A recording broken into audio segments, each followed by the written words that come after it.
ધમકાવવાનું બંધ કરો, દેશમાં ભયનો માહોલ. સંભલ મથુરા બુલડોઝર એક્શન મુદ્દે યોગી સામે વિપક્ષ આક્રમક. ઉત્તર પ્રદેશના મુખ્યમંત્રી યોગી આદિત્યનાથે એક ઇન્ટરવ્યુમાં સંભલ મથુરા અને બુલડોઝર એક્શન પર નિવેદન આપતા વિપક્ષે યોગી સરકાર પર હલ્લાબોલ કર્યો છે.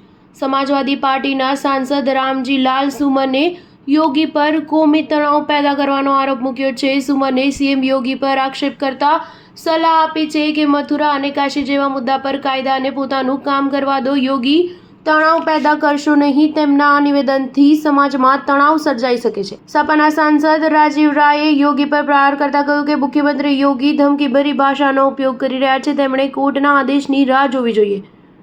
તે દેશ માટે યોગ્ય રહેશે. યોગી ધમકી આપવાનું બંધ કરે. તેઓ ભયનો માહોલ સર્જી રહ્યા છે. યોગી તો મઠના માણસ છે, તેમને આવી ભાષા શોભતી નથી.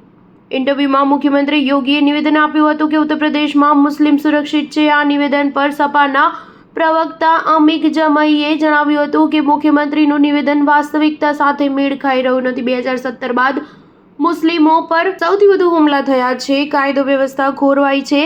પીડીએના અધિકારો પર હુમલા થયા છે.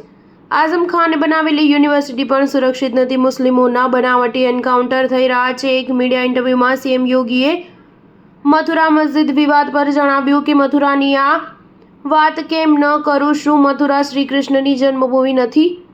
અમે કોર્ટના આદેશનું પાલન કર્યું છે, નહીં તો ત્યાં ઘણું બધું ઘટી ચૂક્યું હોત. સનાતન હિન્દુ ધર્મના તમામ મહત્વપૂર્ણ સ્થાન આપણા વારસાનું પ્રતીક છે. યોગીએ કહ્યું કે સંભલમાં 54 તીર્થ સ્થળોની ઓળખ કરવામાં આવી છે. જેટલા પણ હશે તમામને શોધવામાં આવશે.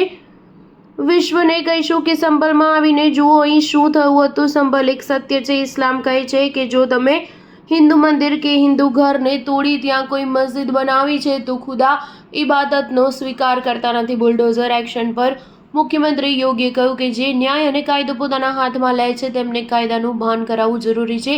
જે જેવું સમજે છે તેને તેવી જ ભાષામાં સમજાવવા જોઈએ. સ્ટાર ન્યૂઝ 7 હંમેશા સચ્ચાઈની સાથે.